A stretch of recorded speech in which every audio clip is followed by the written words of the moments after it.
The subject of today's discussion is the Denver Principles. I'd like to quote an excerpt from A Brief History of WHIV Empowerment Movement by Sean Straub, the editor and founder of PAS. He says, "The self-empowerment movement for people with HIV was formally founded with a manifesto written by a group of people with AIDS in 1983, known as the Denver Principles. It outlines rights and responsibilities for people with AIDS and provides recommendations to healthcare professionals, family, and friends.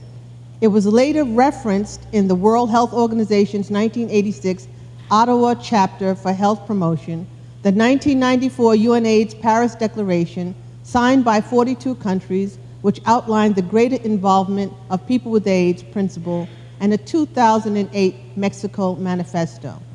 The Denver Principles document is historic in its assertion that those who have HIV have a fundamental and inalienable right to participate in the decision-making that would so significantly impact their lives and survival." My name is Donald Powell. I currently serve as Director of Development and Supportive Services for Exponents. For those of you who don't know, Exponents is a 25-year-old organization dedicated to serving the needs and improving the quality of life of individuals impacted by drug addiction, incarceration, and HIV/AIDS.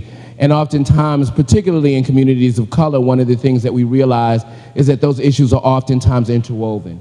I'm also an individual who has been living with HIV for 23 years now, and I'm just really, really blessed to be here with these panelists. And so with that, I'm going to pass it on and let them introduce themselves. Thank you. I'm Dana Diamond, the Director of Education at Exponents. I've been working with Exponents for 15 years and living with HIV for 20 years. Hi, my name is Suki Hernandez. I'm with Village Care, and I've been positive for 23 years. Good afternoon, everyone. My name is Justin Legressi. I was born with HIV in 1983, and in March, it'll be 31 years that I've had the virus for. Could you give us a little bit of history around your advocacy and how the Denver Principles have impacted that process for you?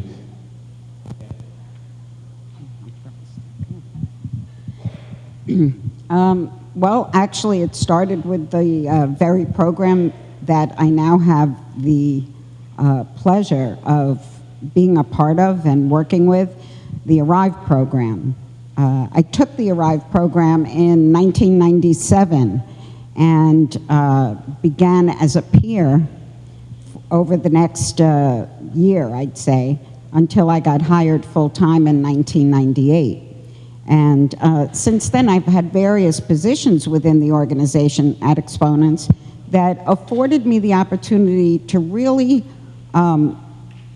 have a voice or be the voice for positive people and to be able to be heard. And because of the Denver Principles, we have, I mean, if you just, and I gotta say for 1 minute, if you look at this event that we're having today, this event is possible because of the Denver Principles, this forum itself, and different boards that we sit on. I do sit on a board at the Department of Health, the Quality of Care Committee, where everything that is developed for positive people is informed by those of us who are living with the virus. So it started as a peer, and throughout time, I've been able to be the voice for those who don't have their voice yet, and be able to bring it to the forefront of the issues that really are pertinent to those of us who are living with the virus. Hi, yes, I'm from Village Care, which is our day treatment program. I have been a peer educator since 23 years, and I just feel it's like, it's did a lot of advocacy to Albany and everything, so we gotta keep still doing that.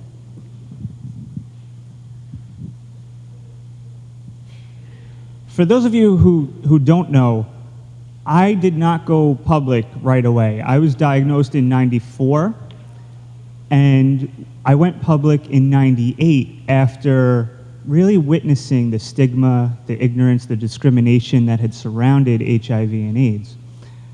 Before I get into how the Denver principles impacted my advocacy work, once I went public and started doing the advocacy, started doing the speaking, I wasn't aware of those Denver principles. I didn't know that that document existed, that that history was there. Very quickly, I want to mention a couple people that I see in the audience. Dr. Bob over here, who I was a peer educator for 4 years with his Teen HIV Educators group. Oliver Martin up here, who I helped out with Conscious Contact, and I was part of his board. And through them, I was able to really springboard this advocacy.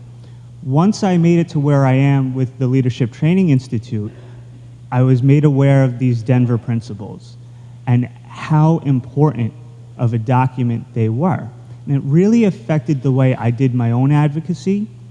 I particularly speak to young adults, to the youth, and when I tell them, if you guys look in your program and you see that on rights of people with AIDS, to a full and satisfying sexual and emotional lives as anyone else, and you tell that to a young person, they can't comprehend it. They can't figure out that why someone with HIV would want to have sex or would want to like having sex. But it's a basic human right for all of us, and no one can take that away from you, regardless of how you have how you have gotten HIV. It doesn't matter. And these guys, all the way back in the early 1980s, put this document together so that we can look back and say, hey, you know, this groundwork was already laid. We know what we need as a person, and we can do this because we're people. We're not victims. We're not patients. We're people with HIV and AIDS. And because of this document, I was able to really change the way I advocated for my peers with HIV and AIDS, to let people know that, yeah, you know, this groundwork was laid. We don't have to reinvent the wheel, and everyone else needs to know that, yeah, we may have HIV. That doesn't make us any less of a person. It doesn't make us any less of needing to have an active, dignified life. And if we want to be intimate with someone, we can be.